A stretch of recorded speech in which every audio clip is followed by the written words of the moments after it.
So, as I said in the last one, I often like finding little gems, little hidden things that you kind of only hear about if you're looking for them. And even if you're not looking for them, you can kind of come across it if you're following the right channels or if you just so happen to get it put into your algorithm. You could find some people that are talking about some really good movies that are out there that probably don't get enough recognition. And Host, it is a Shudder original right now, but it wasn't originally a Shudder original. I think Shudder kind of picked it up after it kind of got its fair share of good publicity, and they decided to kind of put it on there as being the number one distributors for it. So you can find it on Shudder. And I've said it a few times before, I'm a sucker for found footage films, and I watch a lot of them, and I don't usually like all of them because I hold them to a particular standard. And I know we're talking about like a dime a dozen film, like every year there's at least 6 found footage films that come out, whether they be in actual theaters or B movies you find in the DVD bin at your local Walmart.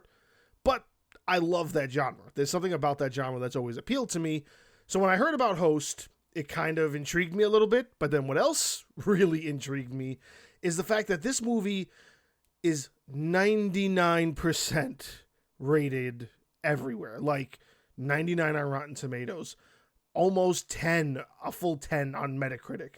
It's got great reviews up the wazoo for being a film that's basically an hour and costs, 6 figures to make.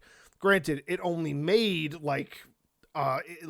money back for that investment in the 6 figures still. I think it cost like 100,000, and then it made back for its minimal box office run 400 and some odd change.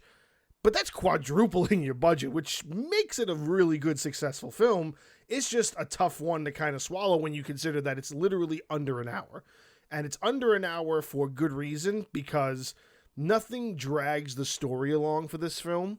And sometimes the found footage genre is filled of just a lot of filler content, a lot of stuff that doesn't necessarily have to be there. And they do that so they can push that runtime up. Host doesn't do that. Host basically gets straight to the point, very much so. There's no unnecessary character development.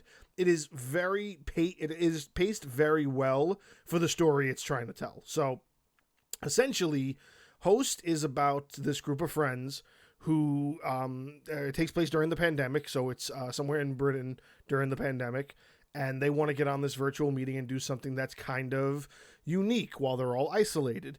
And so what they decide to do is they decide to have a virtual seance. So they get this spiritual person, a psychic of some kind, and they start this seance, and of course it all goes awry, and a lot of shit starts happening, and they all start sort of, dying one by one while they're all on the same Zoom meeting, essentially.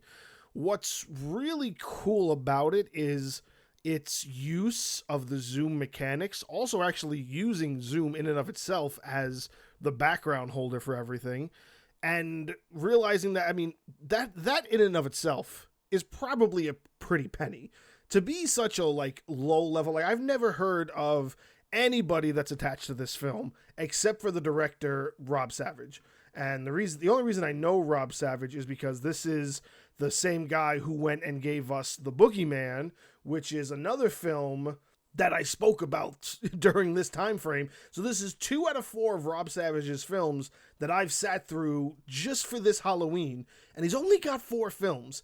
The next one I want to watch is Dashcam, which is also a found footage film, and then he's got another one from 20 years ago or 10 years ago. I forget if it was 2002 or 2012. I don't think it's as big of a deal as the rest of them, and all the other ones have kind of come out within the last 5 years, and this was very much early on in his career, and I don't think it's really that big of a film, so that one's kind of off to the side. But I do plan on watching Dashcam. Sorry, got my tongue twisted there a little bit.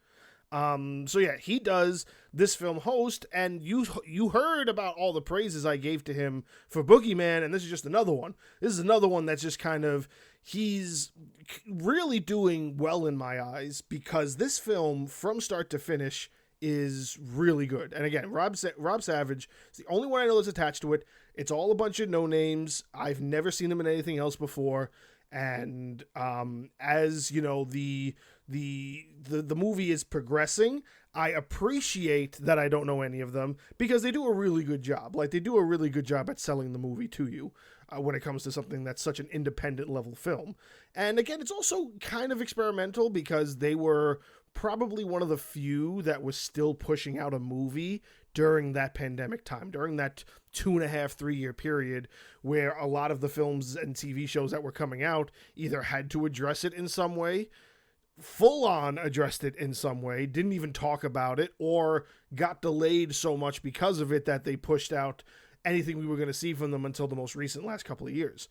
And this is one of those films that just not only embraces the whole idea, but it takes something that everybody was doing at that point in time. And it sort of has that feeling like The Ring in a way, where The Ring, like, got you afraid to answer the phone. And now here Host is kind of getting you afraid to have a virtual meeting, which is the only way you could have talked to anybody in 2020. You know, we all remember what it was like. And if that's still something that kind of gets you a little paranoid, this might not be the film for you, but it is a tremendous film. It is very, very much a scary movie for scary movie's sakes. There is no, like, fodder in it. There's nothing that's unnecessary. And again, it is short, which does kind of seem a little... It sort of downplays it a little because you almost wish it wasn't that short, because when you see that runtime, you kind of stop and you go, do I take this movie seriously? Because that's not even a film, you know? If you added commercials, you wouldn't even be able to put this on any sort of, like, major broadcast network. Like, AMC wouldn't be able to host it because how are they going to fill a 2-hour gap? This would barely fill an hour and a half if you stuffed it with commercials. Like, it's very much deflating to see that and to think that it might be worth it.